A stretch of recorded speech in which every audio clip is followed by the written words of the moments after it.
So today's presentation is about the French fleet regarding our units, 900 megawatts and 1300 megawatts units. So it's basically an issue we had with the freestanding last stage blade of our LP turbines.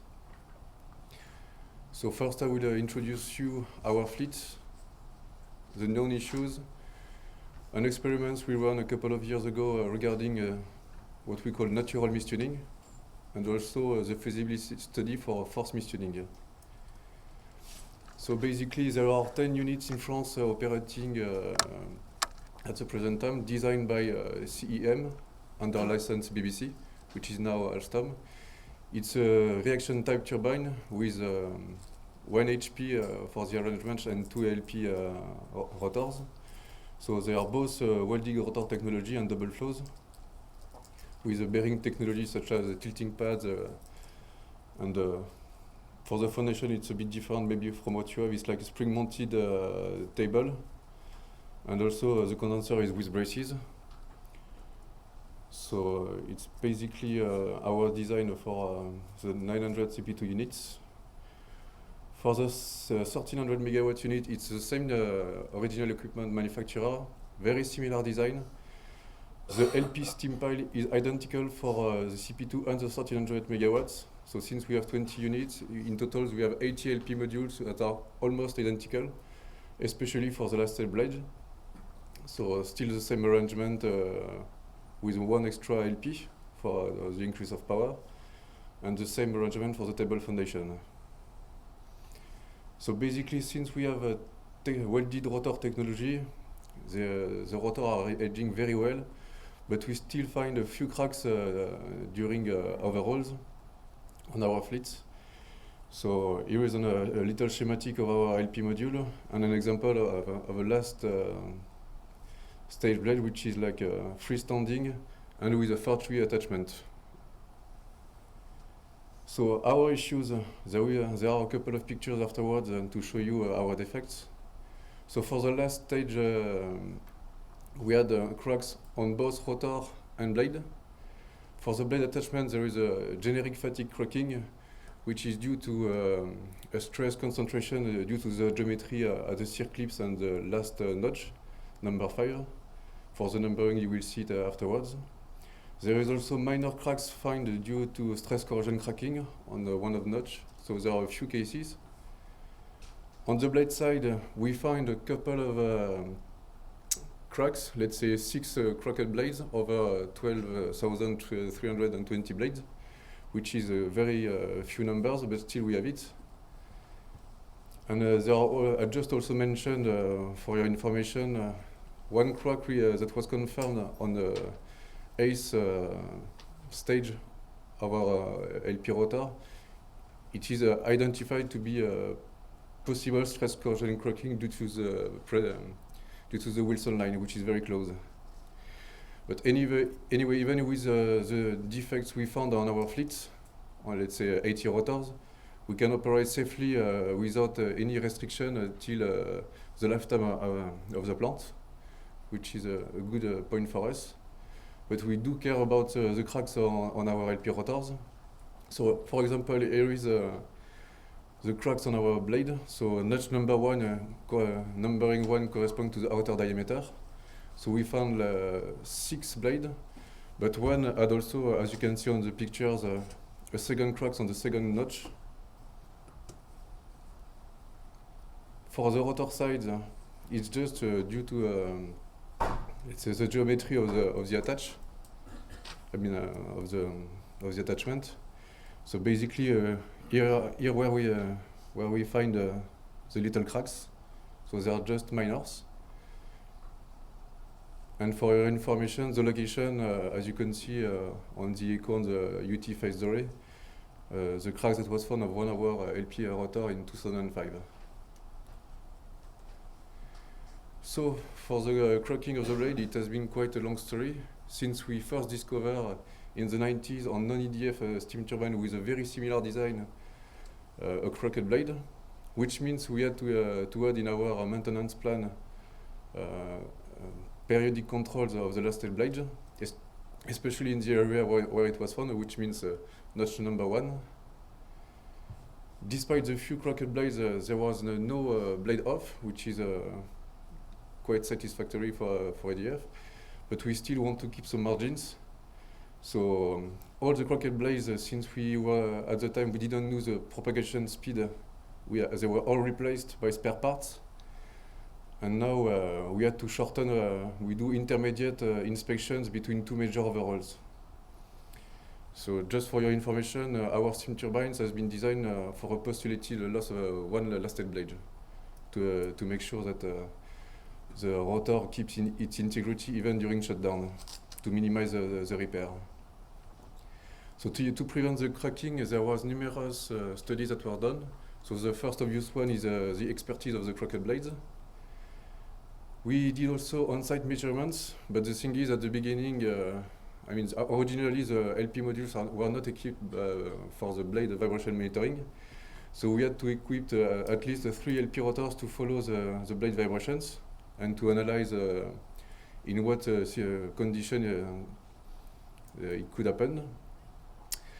There was also some preliminary result from the expertise showing that the propagation is done by vibratory fatigue due to an aeroelastic coupling with the steam and also associated with a natural tuning of the blade, basically the first mode in operation.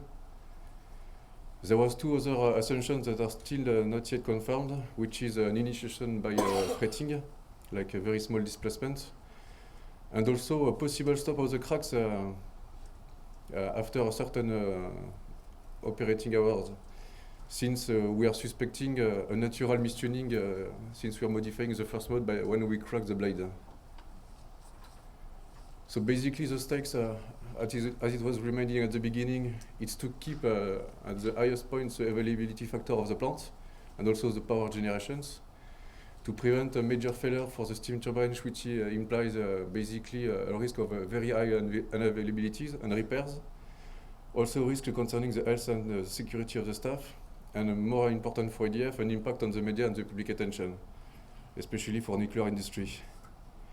So at the time, the EDF strategy was pretty simple. Either you modify the existing component, either you upgrade it. So for the first solutions, to reduce the blade vibrations, we were looking for mistuning. So either we could optimize the natural mistuning by knowing the distribution or the pattern of the blades, but since it is not really all our LP modules are not equipped, it doesn't look like an industrial solution. So we studied in details what we call the forced mistuning. The other solution was in fact partial retrofit or complete retrofit, which means removing a freestanding blade by switching to blades with a snubber in order to have a continuous lashing in operation. And in the meantime, you could also gain some megawatts in terms of performance. So what I'm presenting you is what we have done in terms of on-site measurements in 2001 on one of our plants in France. So as we suspected, the first mode of the lasted blade was identified in the blade vibrations. At the time, several data was measured and collected, like natural frequency at standstill and also in operation, the length, the weights. So all those data were also used to develop CFD calculations, especially to study the aeroelastic coupling between the blades. And at the time, knowing the mechanical properties of our blades, we were able to compare the level of vibrations obtained for each blade compared to the measurement field. So CFD versus test result, on-site measurements were very satisfactory. So in the meantime, we also used all the data collected to perform what we called, let's say, natural mistuning by rearranging some blades. So after numerous calculations, we find that we could reduce what we call the blade number 14, which had at the time the highest amplitude. So basically, we swap 4 different blades regarding their eigenfrequencies and rearrange it accordingly to the schematic. So it's like blading number 1 to number 77. And what we observed in 2009 when we implemented the solution, it was we gave quite a satisfactory reduction in terms of blade response. So we lower quite significantly the level of vibrations. So we were thinking using again the CFD model we developed in EDF to predict, let's say, force mistuning by imposing a bigger frequency shift of the blades. In the meantime, we also looked in the existing references, like aircraft engines and also steam turbines.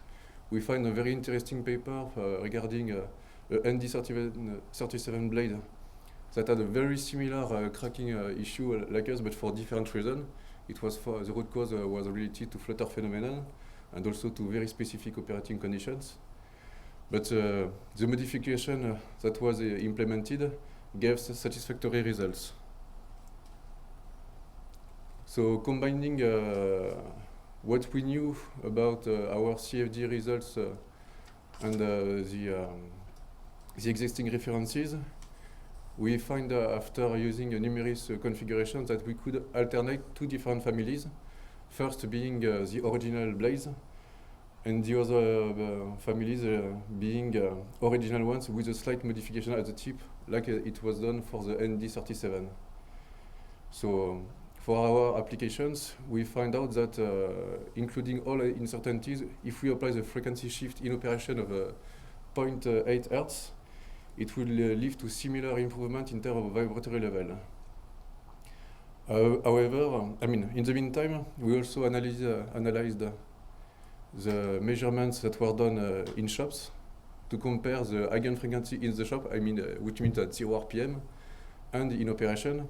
And we also identified a sort of correlation, but with quite a discrepancy in terms of correlation.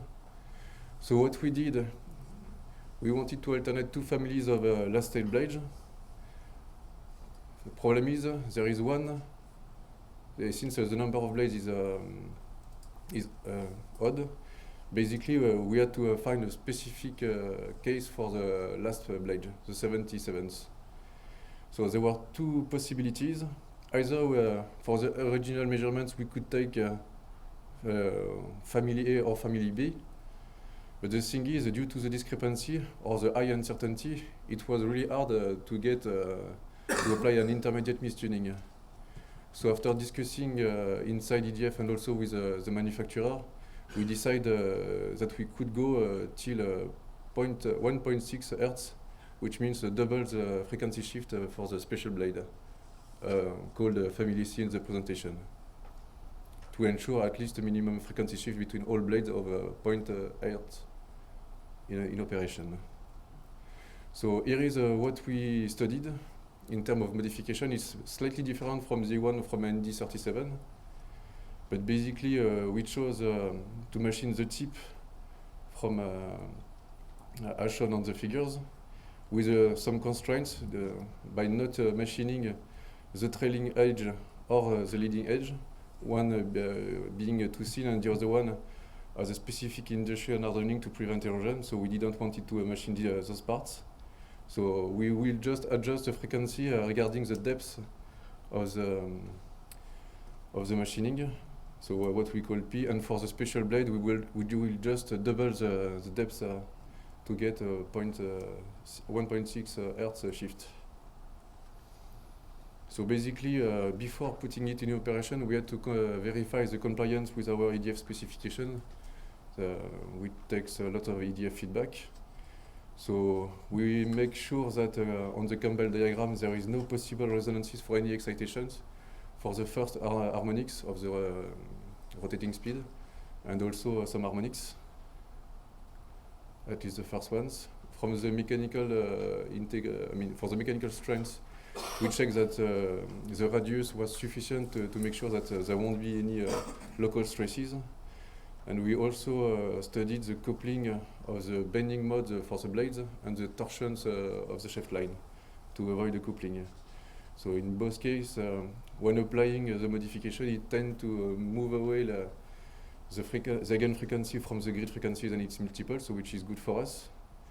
And the thing is, we just appear by we discovered two couple modes that appear due to the coexistence of the two main different families, let's say family A and family B, A and B. So since our LP modules are not equipped, what we decided is to equip one LP1 module with what we call the tip timing measurement system, also known as BVM, blade vibration monitoring. So the position was determined by EDF R&D to get a better response and a follow-up of the vibrations. And also to get the blade deflections, we also add on the LP1, LP2 coupling a probe to get the rotor speed. So basically what we chose to do is to implement this modification. So I forgot to mention the date, but it's scheduled in 2017. We will implement on a LP1 module on a 1300 megawatt unit during a program outage, probably a partial overhaul.